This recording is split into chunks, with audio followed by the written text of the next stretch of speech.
नमस्कार. काय म्हणताय? वजन वाढलं आहे? शुगर वाढली आहे? मग तुम्ही हा ओट्स बार्लीचा उत्तप्पा नक्कीच करून खावा. रामबाण उपाय आहे. इथं मी 1 वाटी ओट्स मिक्सरच्या भांड्यामध्ये घालून घेते.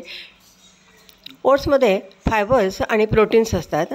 1 वाटी बार्लीचा दलिया घालून घेते. याचा ग्लायसेमिक इंडेक्स खूप कमी आहे. अर्धी वाटी बेसन घालून घेते. 2 चमचे बारीक रवा घातलेला आहे.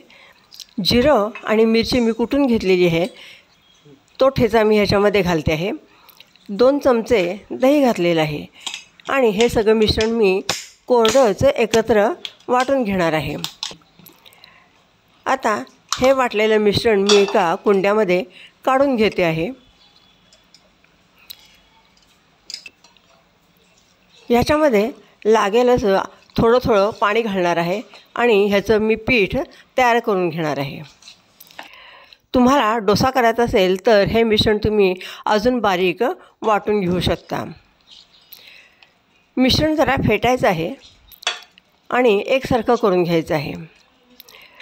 चवीप्रमाणे मीठ घालून ठेवायचं आहे. परत एकदा ढवळून घ्यायचं आहे आणि हे मिश्रण मी 10 मिनिटासाठी बाजूला ठेवते आहे. इथं मी चटणी तयार करून घेणार आहे. तुमच्याकडं ओली चटणी घरी असेल तर ती तुम्ही उत्तप्प्याबरोबर घेऊ शकता. 2 चमचे ओल्या नारळाचा चव, 2 चमचे भाजलेले शेंगदाणे, 2 चमचे डाळं, आवश्यकतेनुसार हिरव्या मिरच्यांचे तुकडे, आलं घातले आणि जिरं घातलेलं आहे. चवीप्रमाणे मीठ घालते आहे. थोडीशी साखर, 2 चमचे दही. ह्याच्यामध्ये मी भरपूर कोथिंबीर घातली आहे.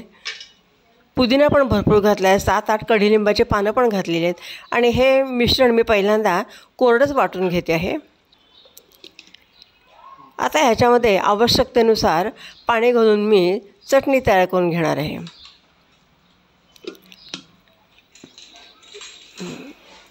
हे बघा, आपली चटणी तयार झालेली आहे. रंग पण छान आलेला आहे. तुम्हाला ह्याच्याहून पातळ पाहिजे असेल तर थोडंसं पाणी जास्त घाला. इथे मी फोडणी तयार करून घेते आहे. गरम तेलामध्ये मोहरी, जिरं, हिंग आणि कढीलिंबाची पानं घातलेली आहेत. तुम्ही इथं एखादी लाल मिरची किंवा हिरवी मिरची पण घालू शकता. अशा प्रकारे चुरचुरीत फोडणी तयार करून घेतली आहे आणि ती मी चटणीवर घालते आहे. फोडणी ऑप्शनल आहे. फोडणी सगळी चटणीवर घालून ती त्याच्यामध्ये मिसळून घ्यायची आहे, एकसारखी करून घ्यायची आहे. बघा किती सुंदर दिसते. आता ही चटणी मी बाजूला ठेवून घेणार आहे आणि आपलं उत्तप्प्याचं पीठ जे आहे ते मी आता बघते आहे. ते जरा फुगलं आहे. त्याच्यामध्ये थोडंसं पाणी घालून मी एकसारखं करून घेते आहे. मला इथं उत्तप्पा करायचा आहे, त्यामुळं हे पीठ मी जाडसरच ठेवणार आहे, दाट ठेवणार आहे.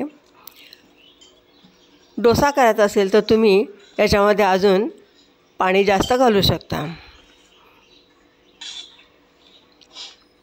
आपलं पीठ छान तयार झालेलं आहे.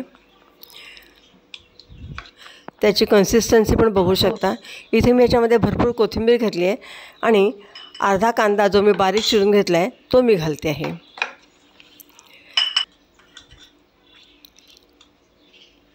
कोथिंबीरीमुळं खूप छान चव आणि वास दोन्ही येणार आहे. गॅसवर तवा तापत ठेवलेला आहे.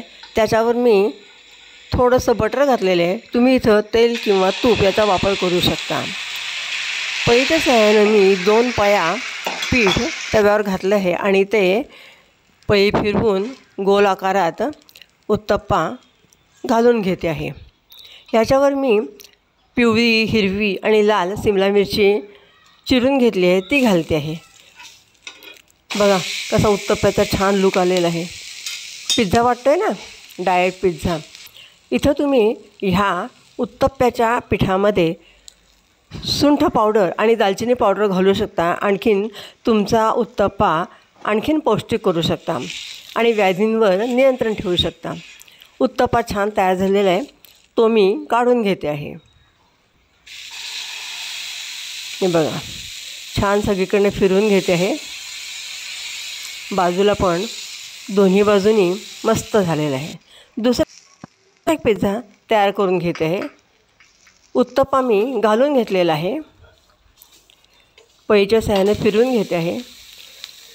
तिन्ही प्रकारच्या शिमला मिरच्या मी घालून घेते आणि त्या पडू नये म्हणून हलक्या हाताने त्याच्यावर थोडंसं दाबून घ्यायचं आहे.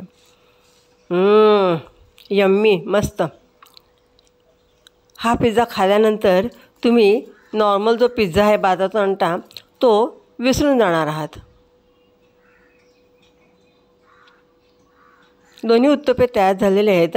पिझ्झाचा लूक यावा म्हणून ह्याच्यावर मी चीज खिसून घातलेले आहे, नाहीतर मी लोण्याचा गोळा ठेवणार होते. रेसिपी आवडल्यास लाईक, शेअर, सबस्क्राईब करा. प्रतिक्रिया कळवा. ही रेसिपी नक्कीच करून बघा. परत भेटणारच आहोत. पोळी पिझ्झा ही रेसिपी आमच्या चॅनलवर आहे, ती बघा.